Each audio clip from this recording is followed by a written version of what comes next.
Hi, I'm Ross Tayler, your host and guide for Sacred Sundays, a space to slow down, tune in, and return to what's sacred within and around you.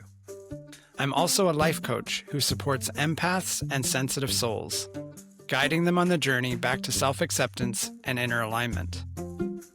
My passion is connecting with like-minded souls, and these conversations are part of fulfilling my purpose and serve to deepen our collective exploration of what it means to live in connection with the sacred.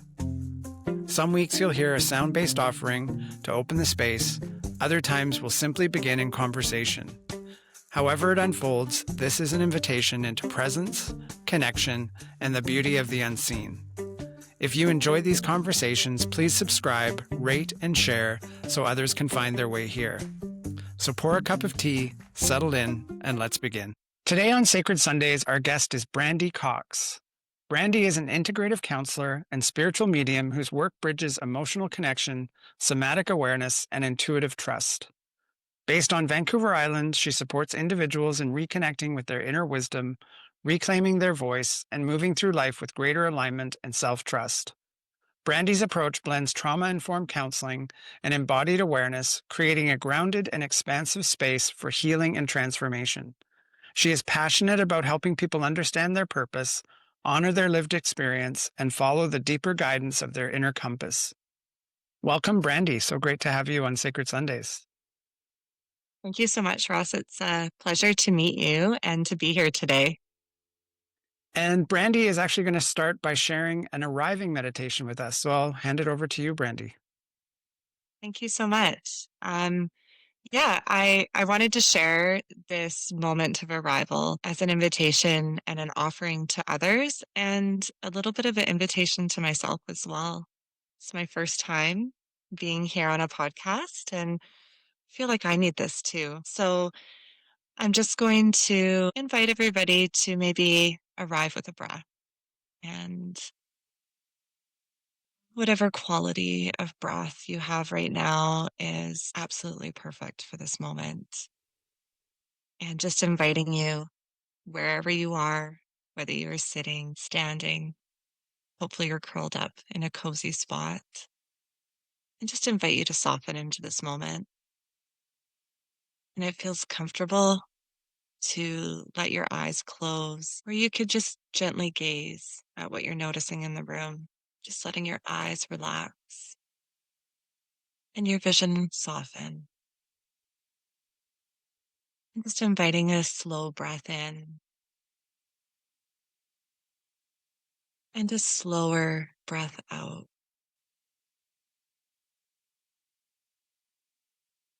And this is your invitation to arrive in your body, to arrive in your breath, and into this sacred space that we're creating together.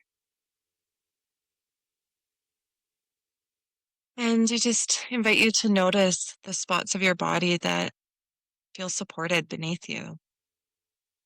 And maybe you're noticing the chair beneath you, the ground beneath your feet, or the way your spine just naturally lengthens when it's given permission. There's nothing to change here. You're free to just notice.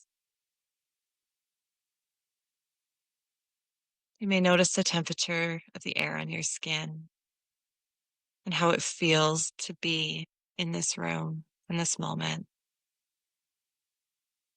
So your next breath, maybe your shoulders drop a little bit, and you notice your belly soften.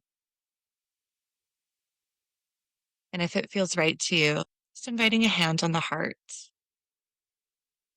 or maybe your low belly. I'd like to do both. And just asking yourself, what part of me is arriving here today? And what do I need? Just noticing what arises for you, whether it is sensation, an image, or a word. You may simply just feel this moment. However you arrive, right here, right now, it's okay. Just imagining a soft, warm light now expanding from your body. Mine comes from my solar plexus, right below the rib cage. It's just a soft, gentle glow expanding from your body and touching the walls of the room and pushing beyond the building that you're in. And just watch as it gently reaches and touches the hearts of everyone that's listening here with us today. As we come together in a shared field of warmth, just feeling that subtle thread that connects us in this moment. This is community. We're arriving together and we are breathing together. And maybe we open a little bit more together. And just inviting one last calming breath, letting it fall. And when you're ready, feeling the connection and the energy that we share, just welcome you back to the present in this room. Welcome back, Ross. Thank you, Brandy. That was a nice way to connect inwards and a great way to start this conversation. Yeah, I needed that. I thought we could begin talking about your journey towards the sacred and whatever comes to mind in terms of how you came to this work. It feels like there was a journey you went on as you arrived on this path. Oh, yeah. Definitely a journey. I feel like with so many mediums and psychics and intuitives, my journey started with Reiki and energy work. And just what a beautiful way to open up to your gifts and that real felt sense of being able to connect with something that is beyond what we normally know. And so through energy work, I noticed how I was able to feel just a little bit more and more each time. And I started to receive messages, just kind of like words or thoughts or the name of a song or something would just kind of drop in. And I think that's when I realized that this was something more than just working with someone's energy field. And when you talk about the words dropping in, like, are you primarily claircognizant or are you clairvoyant as No, well? I'm just a real big feeler. Okay. And I'm a big feeler, so that's probably my main sense is my felt sense. And there is this sense of knowing that does just kind of drop in from time to time. And I think one of the more mysterious parts about my spiritual journey is that it's never really been clear. It seems like every time I do spiritual work or I do readings, there's something new that comes in that challenges me in the way that I receive information. I'll receive something new every time. So I would say with all the clairs, probably the one I struggle with the most is the what is the one with smell? Clairofactant? Okay, yeah. So that doesn't happen very often, but when Okay. it does, it's very true. So I feel like I'm kind of a mixed bag. Right. I feel like our mutual friend Lee, who is on the podcast as well, I think she talked about not wanting to ever, like, she doesn't like having smells, if I remember correctly. Yeah, that makes sense. Hmm.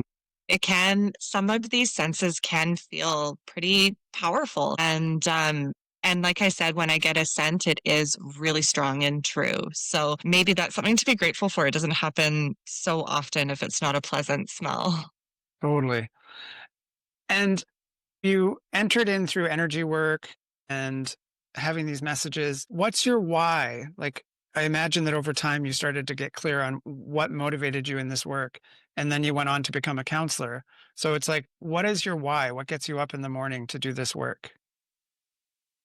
Uh, I think that I'm a real sucker for connection.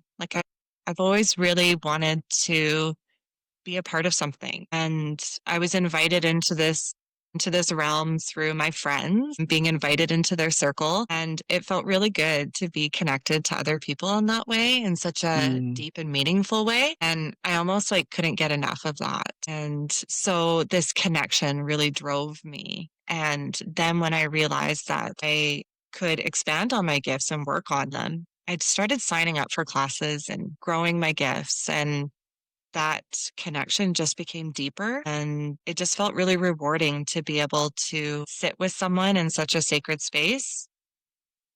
Yeah, and hold their stories with them and have that real, like, deep connection. I'm not much of a surface connector, like, I want that deep feeling, and so it became something that I just wanted more of the more that I did it. I relate to that way of connecting. I like to go deep as well, and it's hard to be in environments where all that is happening is that surface level. Yeah, for sure, and I kind of feel like I'm bad at it, so sometimes I might be the person that says the thing that takes it to the next level, and I'm like, "Oh, sorry about that, but we're getting into the feels, everyone." That's funny. And Yeah. how did your own personal journey play into this journey into the sacred? Well, like so many of us, I come from a difficult beginning, I would say, and I found this sense of connection and purpose in spirit work and energy work, and even when I wasn't around people, I found a comfort in being with spirit and knowing that there was something more that I felt connected to. And that was really healing for me. Okay. And and why was that so important to you? Because I work with a lot of people that they're so disconnected from that, and the whole concept of connecting to spirit is a block for so many reasons. So it's nice to hear you talk about it as being such a comfortable place.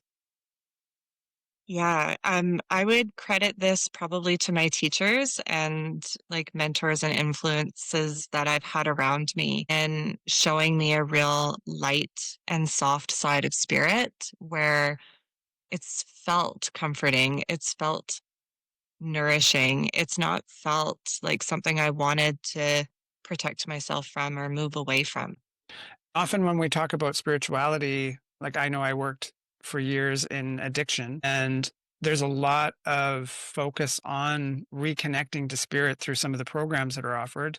And there's also a lot of resistance to that very topic because of our histories with religion specifically. And religion and spirituality to me are two very different things. And Mm. so it's often a block that people have because of their past experiences. And it sounds like that wasn't the case for you. I think that it absolutely was a block for me until I was ready. Hmm. So, for my younger years, I definitely flailed about and would claim to be atheist and not have any real connection.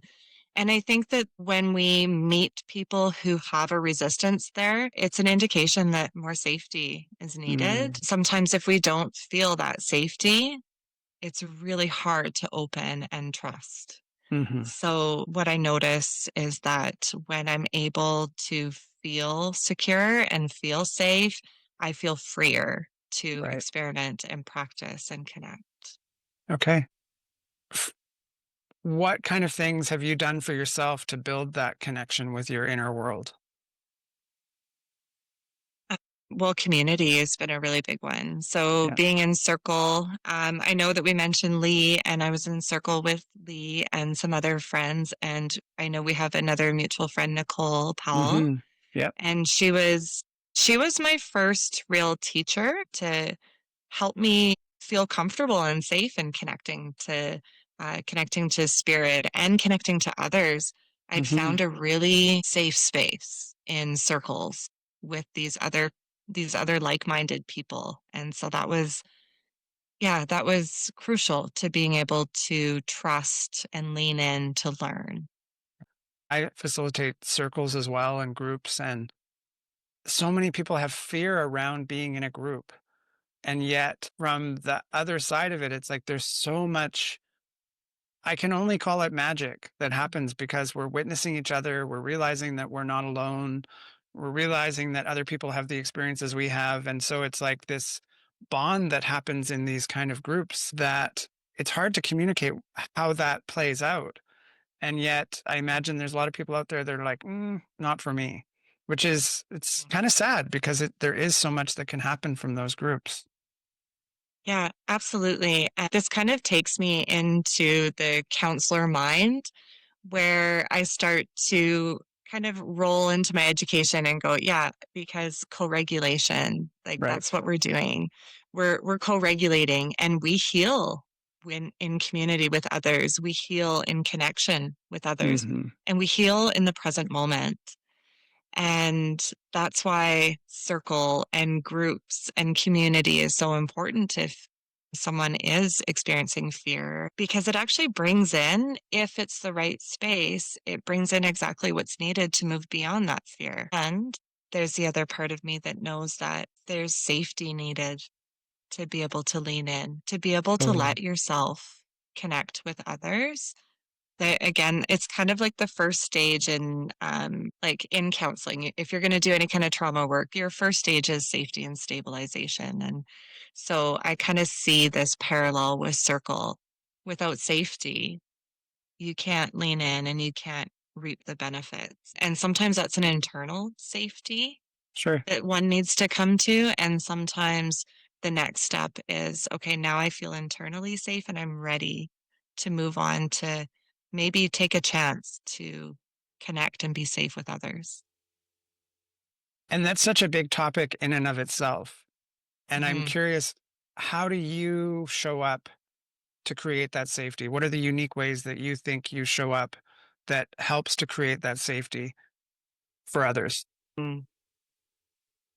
You know, all we can do is all we can do, right? So ultimately, we can't say that something is safe. That's up to the individual to decide if it feels safe to them. And so as a supporter and a helper, what I can do is I can show up in my safety and I can show up in my full sense of self and my regulated energy and I can hold space for what can feel uncomfortable. And I think there's something really almost tangible about that feeling when you are next to somebody that you know can just hold it, Hmm. that they can handle whatever's going to happen in the room. So I would say creating safety for others is really about getting connected fully to yourself. And I think that's how my spirit practice rolls into my counseling sessions because I can't do mediumship in counseling, but I can use my spirit practice to bring my supports in for myself. And so I can hold myself. And I feel that makes like a really big difference when we enter the counseling space. I love that answer. And I think it's so powerful because the truth is we don't know what someone else's experiences is in any moment until they reveal it. And so we have to really hold a space that allows for that to unfold in a way that can. And not everybody is going to feel safe with you, or not everybody is going to feel safe with me. And there's reasons for that that we can't perceive or understand until it gets revealed. Yeah. And of course, you're bringing in your spirit work to support yourself, which really that is the core of what we're helping people with as well. It's like, how can we access that inner strength, that inner connection? Because so many of us become disconnected from ourselves in order to feel safe, which is a bit of the struggle that happens. Yeah, absolutely. And I think that there's another layer of there can be a little bit of judgment and there can be a little bit of stigma around spirituality or religion or all different types of practices. And if my clients know that you can't weird me out, you can't say anything that's going to make me think that you're a weirdo. I'm pretty casual and open about that Hmm. kind of stuff. And it's also not a place for my beliefs. Right. It's a place to hold space for what the other person's experience is. But I know that there's a lot of people that they want to be able to talk about their rituals, their practices, the things that they feel connected to, or their dreams. And Hmm. they want to be able to speak freely and they want to know the person in front of them isn't going to have a judgment about Hmm. that. I can't tell you how many clients over the years have, in the last 5 minutes of a session, said, "Oh, and by the way, like, I think I'm a medium."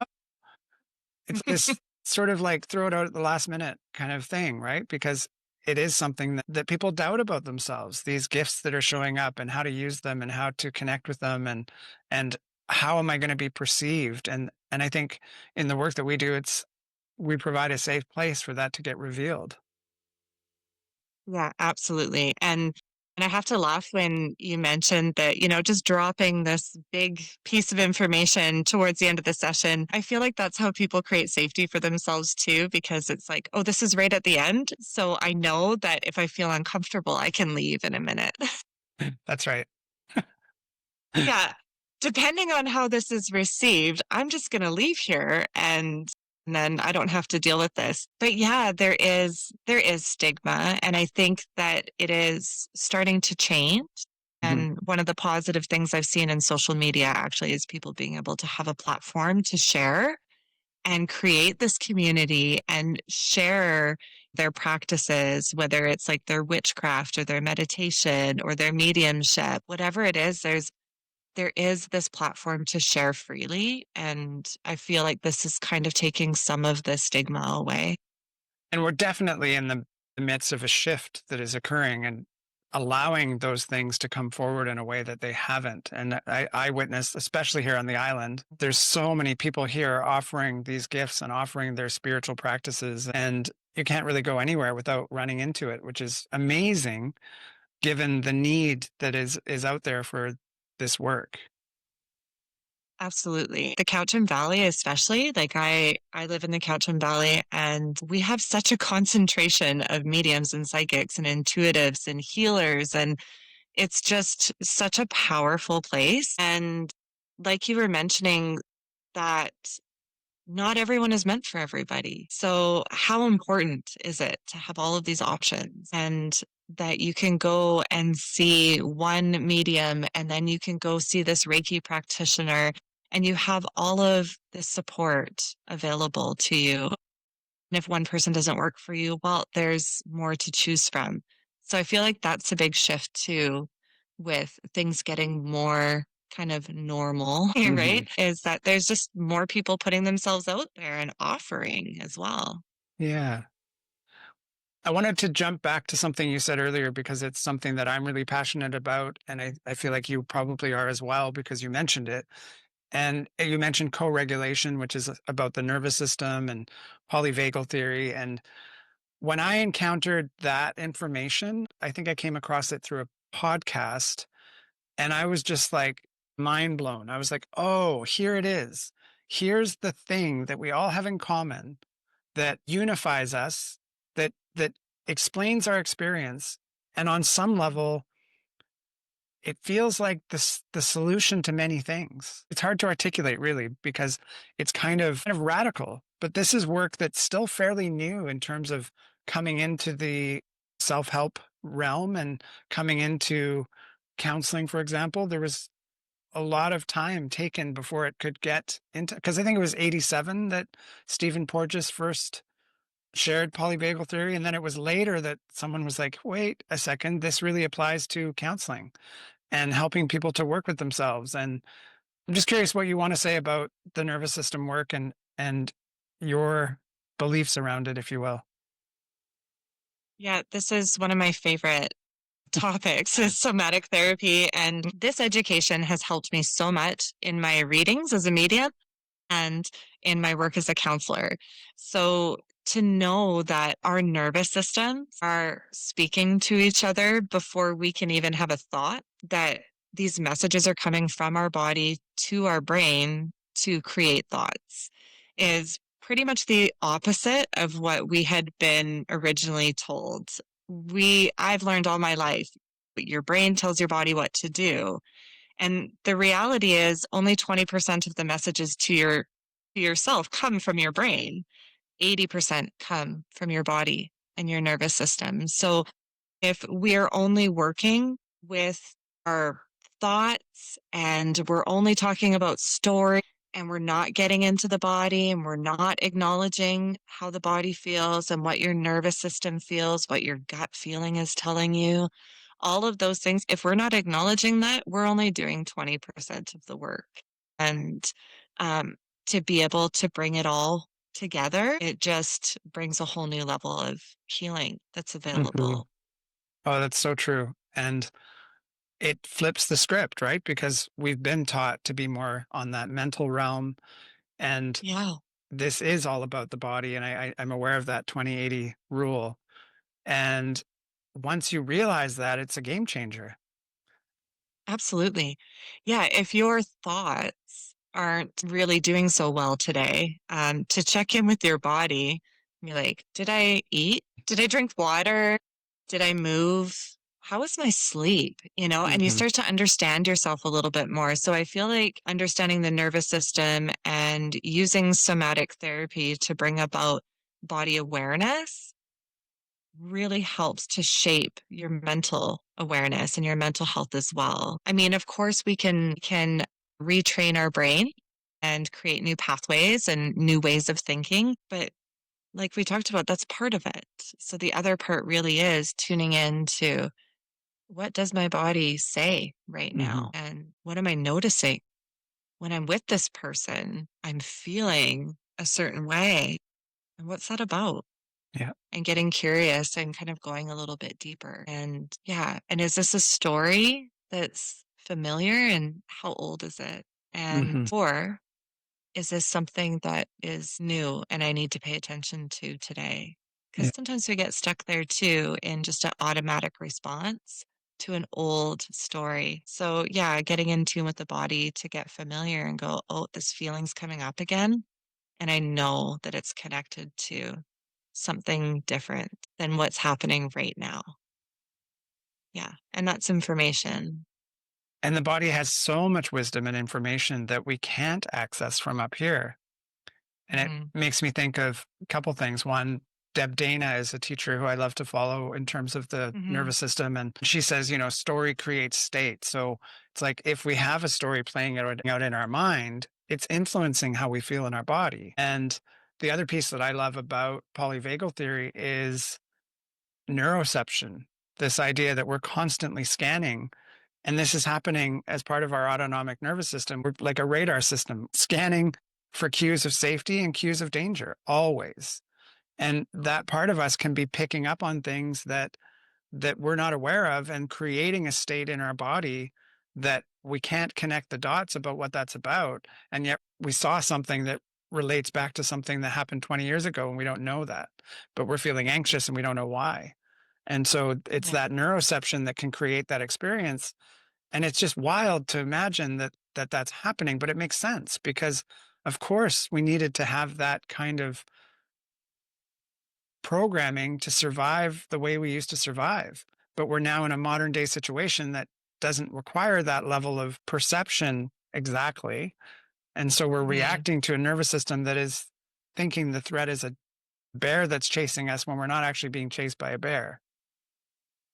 right. Yeah, there's definitely this ancient part of ourselves that is still very present and giving us some old responses to new events, and it just doesn't quite line up, right? And so this information that your nervous system is bringing up is so powerful to explore because a lot of times you'd be like, "Oh my goodness, I'm feeling this wave of anxiety when I'm around this person and I don't know why, and then I just don't trust that person." And that could be very on point. Yeah, maybe Mhm. you feel this way and you don't trust this person. And maybe there's something about this person that your body's detected is similar to someone else who's hurt you in the past. And it actually has nothing to do with the person in front of you. This has to do with an old experience. And so getting to know your body and getting to know the rhythms and the tendencies. And that's why trauma therapy is so important to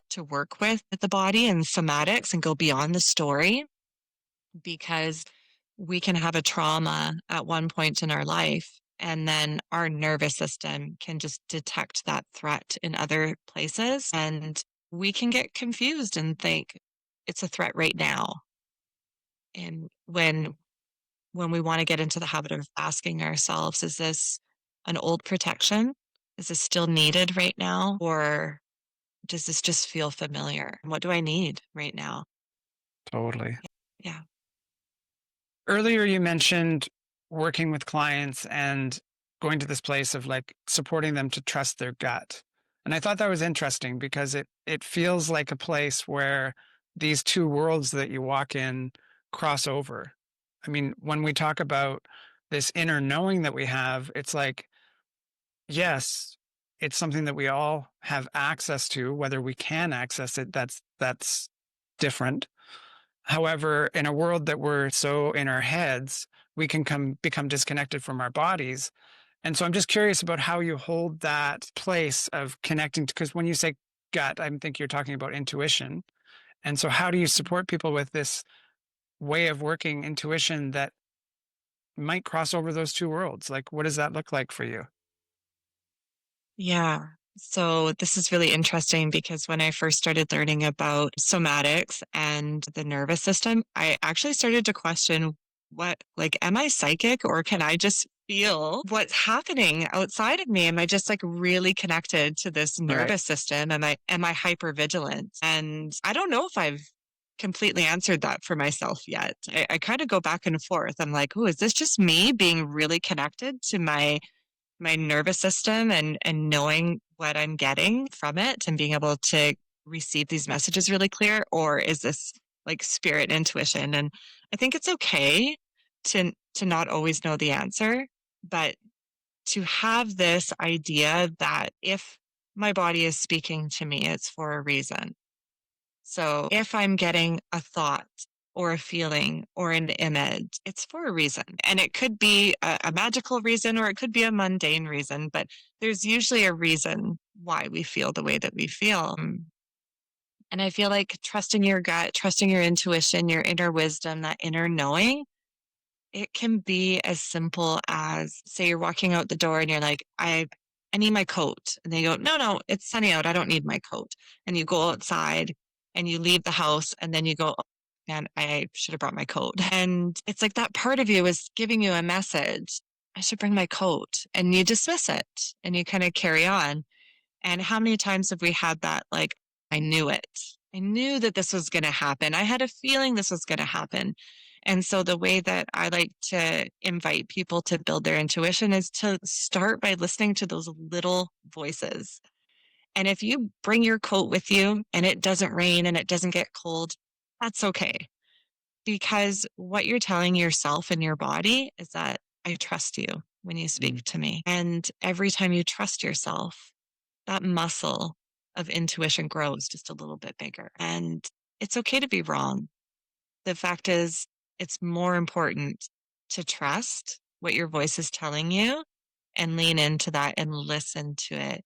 That's sending all the signals to yourself that Mhm. I know what I need, I know what's right for me. Yeah. That's interesting. I had a client once say to me, wow, I've got a lot of unexpressed no's.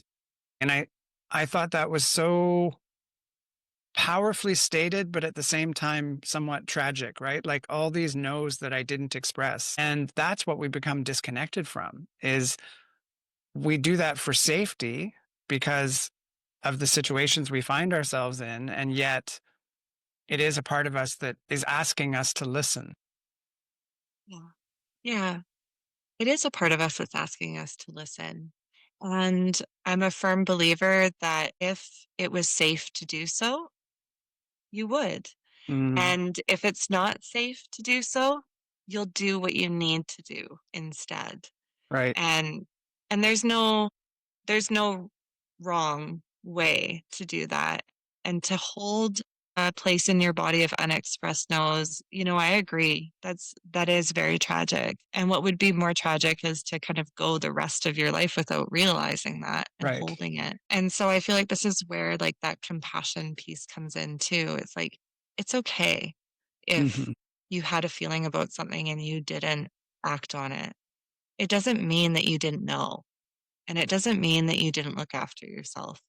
It just meant that your options were limited at that Hmm. time. Yeah. Because I fully believe if we can lean into the answers that are good for us, we do. And sometimes it means that we can't express what we would really like to. And you're speaking to that. 80% of us that does know that. I mean, I think that's one of the things that is so powerful. Like when you give a client enough space to tap into that well of wisdom, they do Mhm. Mhm. always in a safe space. So Yeah, it's always there available to us if we can be supported to find that place within us. absolutely. Yeah, we all have it. We were all born with this ability to send and receive messages. And we were not all born conditioned and raised in a way that we've been allowed to have full access to that. Hmm. And so it is there. And so when and if the time is ever right, we can start to explore that. And I think what keeps people disconnected and maybe a bit out of tune with their intuition and their wisdom is that there's so much shame that's Hmm. involved in not doing. Our society wants us to make the right decisions, say the right things, and especially do. We must do something. And so if we've had messages in our bodies before and we weren't able to act upon how we were feeling, sometimes there's a shame that's involved in that. Hmm. And it does keep us disconnected because we don't want to go back and face that. It truly does. Yeah. Mhm. And it relates to the chakras, right? Like root, sacral, solar plexus, fear, guilt, and shame are the emotions attached to them. So those are the things that we're working through on such a deep level as we blossom. Yeah. And a, a way that this kind of shows up in my readings, which I found is really interesting, is like that fear, guilt, and shame will often come. I'll often get clients who are really afraid to be there. Like, they're coming for a reading, but they're terrified about Mm, what's gonna happen in that reading and in that space, and maybe they've had a poor experience at some point, or there's just this idea that it's mhm, scary, or that there is this, like, deeper rooted fear that's involved that's also resting within them, and so kind of making room for that, and mhm, instead of being like, "It's okay, you don't need to be afraid." It's like, yeah, like you're afraid. Yeah, that experience was hard and it must have been really scary for someone to give mhm, you that message. And what did you do when you felt that way? And how were you supported? So sometimes even a reading can go into a bit of a therapeutic space, just based on the fact that the safety has to be there first. And if there is fear, guilt, shame sitting between us, it makes our reading really limited too. sure. So I feel like the worlds kind of meld together in unique ways. Mhm. And that feels like a good segue into a question about how do you hold both of those roles that are so functionally different? What do you Mm, want to say about that? there is a line. In our human existence, we work within, systems and levels and all kinds of things that keep us boxed into these rules we have to follow. But our our person and our spirit doesn't have these limits. And so I guess the answer that I'm coming to is really about boundaries. Holding some boundaries with myself, with spirit, and with being very intentional to what type of session I'm moving into. Right. Yeah. What is this session? And really preparing myself for it. I'm not a drop into my seat and start my session kind of girl. I really need to take some time Mhm. to get going, and part of that is kind of setting my intention for what I'm about to do. Right. That makes a lot of sense. And yet there's going to be a crossover in some ways, like you've already mentioned, right? In ways Yeah. that are very organic. Yeah. And, in terms of, like, counseling and stuff like that, say my intuition speaks to me about something, I can take a risk and say, Mhm. "Something's coming to me right now. Are you open to hearing something that's coming up for me Sure. around this topic?" And then get permission. I feel like that's really important. Get permission and just share. When you're talking about this, there was something inside of me that really thought of this. And I'm wondering, is that what you're feeling right now? Or does that resonate with you right now? And so there is a way. It's not like we're in a counseling session, so spirit and intuition is out of the room. Right. The point is, I want it to be my clients. intuition that we're working with and growing if that's what they want to be doing. So this isn't the space for me to be giving information. It's Hmm. like, okay, how can I support you in finding your wisdom and your answers in this? Yeah. And I think the motivation behind us asking that question was more about I imagine there's people out there that are already in a professional role like counseling and having intuition and they maybe don't know what to do with it. So it's like because of how you came to this work, you offer a unique perspective. And so I imagine you might be speaking to people who are listening that struggle with that answer that you just gave in terms of they haven't been able to figure that out or perhaps they Yeah. completely close off that side of themselves. I think that I would say that the answer is always with more time with yourself. Just like anything that is unresolved within myself is going to be leaking out in the areas around me, right? And if spirit is being really persistent and really showing up for you in places that you would rather not, I feel like that's an opportunity to have kind of a discussion with your guides and discussion with spirit and say, you know what, not right now. But that's an indication too to like make time for Hmm. spirit. So I find spirit knocks really loudly at my door if I'm not making time. But if I make intentional time to sit with spirit and sit with my guides and to do my private practice, it doesn't overwhelm me in areas where I don't want to be overwhelmed by it, if that makes Hmm. sense. Yeah, that makes sense. And who are the clients that you love working with the most? Do you tend to attract a certain type of person or topic? You know, right now it's a real mix of people that Sure. I work with, but I come from a background of supporting survivors of sexualized violence. And I thought for sure I was going to be going down that route. And my goal going into school, I'm like, I'm going to help women and I'm really going to be like I'm a feminist counselor and I'm going to support women and people that are struggling with, systems and patriarchy and that sort of thing.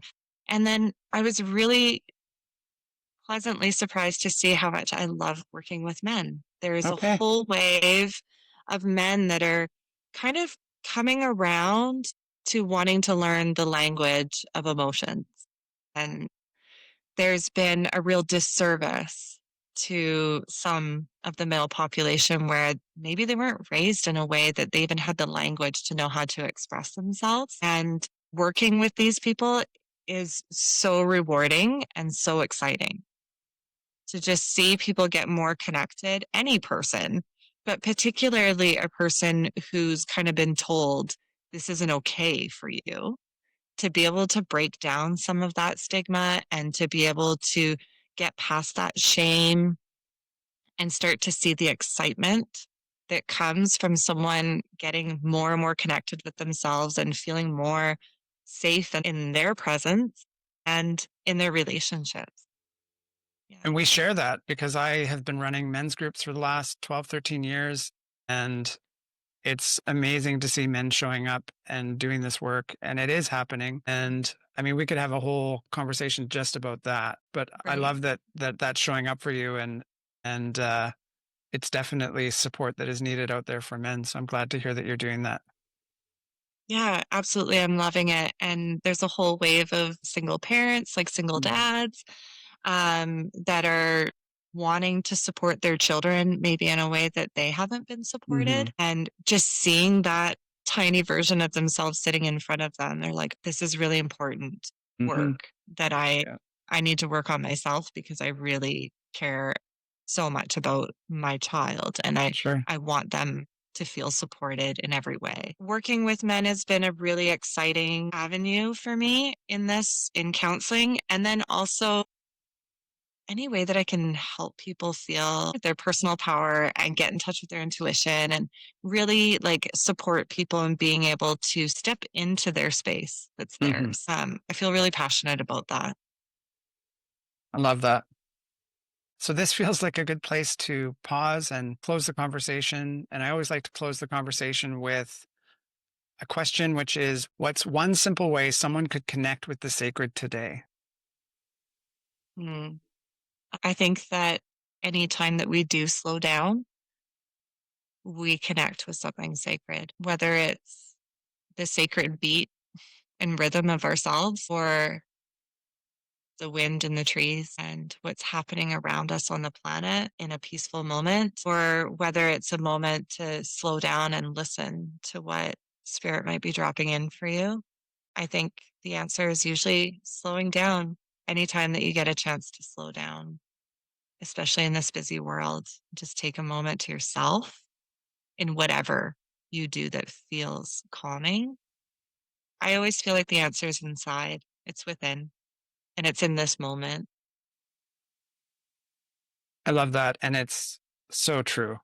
I think that's one of the things that I'm continually, as much as I've slowed down a lot, there's still Mhm. room to slow down more. And I'm constantly reminded of that in different ways. And when I do, it's just so fulfilling with the things that come up when you slow down, the things that you notice when you slow down. So I appreciate that reflection. And you modeled that today for us in beginning in that way. We slowed down at the beginning, and I think that energy carried through our conversation. So I appreciate that. Absolutely. Yeah, and as you mentioned, it changes the tone for what Hmm. you're about to do. So even if you only have 5 minutes, it makes a big difference. Well, thank you, Brandy. It was so great to meet you today and connect with you and to witness your gifts and your perspectives. And I so appreciate you taking the time to have this conversation today. Oh, likewise. It's been a pleasure to meet you, and I hope that our paths cross again. And thank you for inviting me to be here today. It's been so much fun and such a pleasure. You're very welcome. Thank you for joining us on Sacred Sundays. I hope something in today's offering spoke to your spirit, stirred something true, or simply gave you a moment to breathe. If this conversation resonated, please take a moment to subscribe, rate, or share the podcast. It truly helps this work reach the people who are meant to find it. And if you'd like to explore more of my work or connect with me directly, you can visit rosstayler.com, and that is Taylor with er.com. Until next time, may your day be slow and sacred.